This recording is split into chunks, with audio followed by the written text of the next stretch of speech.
معزز سامعین اکرام اور امت مسلمہ کی مقدس ماؤں بہنوں اور بیٹیوں، اللہ سبحانہ و تعالیٰ آپ کو دنیا آخرت کی وہ ساری سعادتیں اور خوشیاں نصیب فرمائے جو اللہ سبحانہ و تعالیٰ اپنے نیک بندوں کو عطا فرماتے ہیں۔ ویڈیو شروع کرنے سے پہلے اگر آپ چینل پر نئے ہیں تو چینل کو سبسکرائب کر دیں، بیل آئیکن کے بٹن کو دبا دیں تاکہ آئندہ آنے والی ویڈیو میری آپ تک پہنچتی رہے۔ آج جس موضوع پہ بات کریں گے وہ ہے کہ گھٹوں کی بیماری، کہ گھٹوں کی بیماری میں روحانی علاج سے انسان کو بہت بڑا فائدہ ہوتا ہے، اور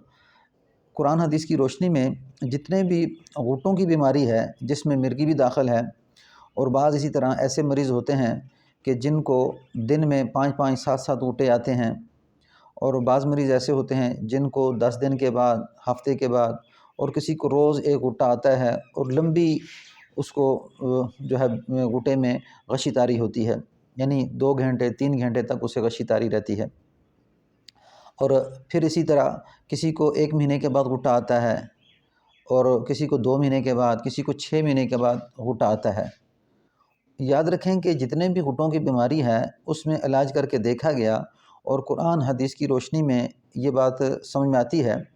کہ ایک شیطان کے چھونے سے انسان کے بدن میں بیماری پیدا ہوتی ہے، اور جن کے بدن میں داخل ہونے سے بیماری پیدا ہوتی ہے، اور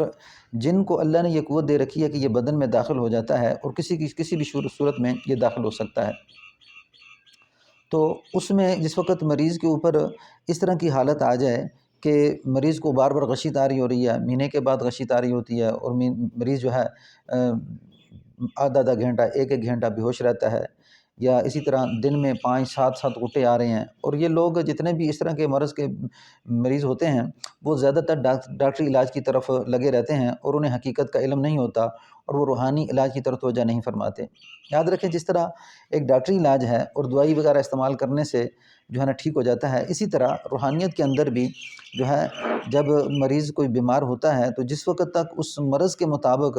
اس کے اوپر آیتیں پڑھ کے دم نہ کی جائیں وہ مریض ٹھیک نہیں ہوتا، اور پھر اس مریض کا روحانی طور پہ علاج کروانا ضروری ہوتا ہے۔ جیسے ایک انسان جنات کے مس سے جو بیمار ہے،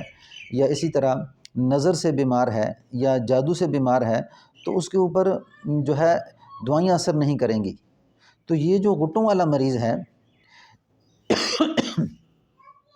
یہ جو گھٹوں والا مریض ہے اس کو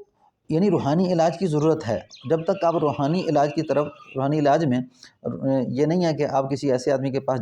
چلے جائیں کہ جو بالکل دین سے دور ہے، اور جو ہے نا صرف دنیا داری کے طور پہ اس کا مقصود صرف اور صرف یہ ہے کہ وہ دنیا میں پیسوں کی علاج میں لگا ہوا ہے، بلکہ اس کا مکمل ایک علاج ہے کہ جو قرآن حدیث کی روشنی میں کیا جاتا ہے، اور اسے رقیہ شرعیہ کہتے ہیں، یعنی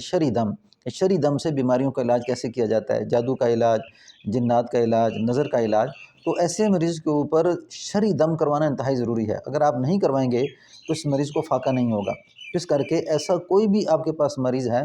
تو اس کو ضرور کوشش کریں کہ روحانی طور پہ علاج کروائیں، جس سے الحمدللہ مریض کو فاقہ ہو جائے گا۔ اگر آپ مجھ سے اور بھی دوسرا اس کے اندر ایک تو مریض کو جو ہے نا جب روحانی علاج کیا جاتا ہے تو اس میں آمنے سامنے بیٹھ کے جو دم ڈالا جاتا ہے اس کی بہت بڑی تاثیر ہوتی ہے۔ جیسا کہ وہ صحابی کے بارے میں آتا ہے، بخاری شریف کے اندر بھی یہ حدیث ہے، مسلم شریف کے اندر بھی یہ حدیث ہے کہ صحابی نے کیا کیا، جس کو غشی طاری ہوئی اس کو آمنے سامنے بیٹھ کے دم کیا۔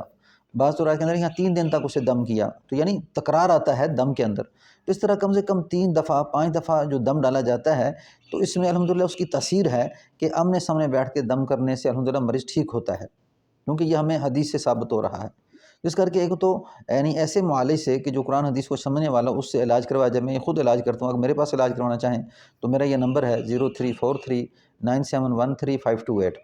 0343 9713 528۔ اچھا، پھر اس کے بعد جادو ہے، یہ جادو سے بھی انسان کے بدن میں بیماری پیدا ہوتی ہے۔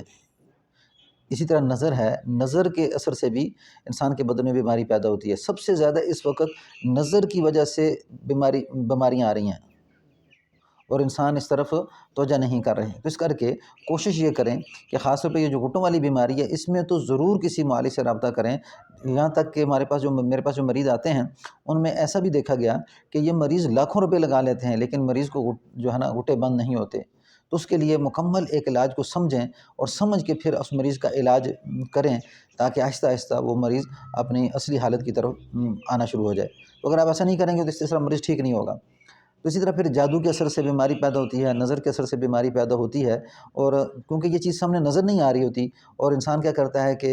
ظاہری جو ہے نا ڈاکٹروں کی طرف توجہ کرتے کرتے وہ لمبی وقت اس گزر جاتا ہے، اور یہی سمجھتے رہتے ہیں کہ جی نظر سے کیا ہوتا ہے، جادو سے کیا ہوتا ہے، اور یہ چیزیں برحق ہیں۔ یاد رکھیں، جو کوئی اس کا انکار کرتا ہے کہ جادو حق نہیں ہے یا نظر برحق نہیں ہے یا جناتی بیماریاں حق نہیں، وہ قرآن کا انکار کر رہا ہے، وہ حدیث کا انکار کر رہا ہے، کیونکہ نظر کے بارے میں قرآن میں ذکر فرمایا، حدیث کے اندر فرما دیا، جادو کے بارے میں اور اسی طرح جناتی بیماریوں کے بارے میں، تو اس کر کے اس کا انکار کرنا اور ناسمجھی کے اندر علاج نہ کروانا، یہ بہت بڑی ناسمجھی ہے۔ اور الحمدللہ اللہ نے قرآن حدیث کے اندر اس کا مکمل علاج رکھا ہے بیماریوں کا، اور اس کو سمجھنا انتہائی ضروری ہے۔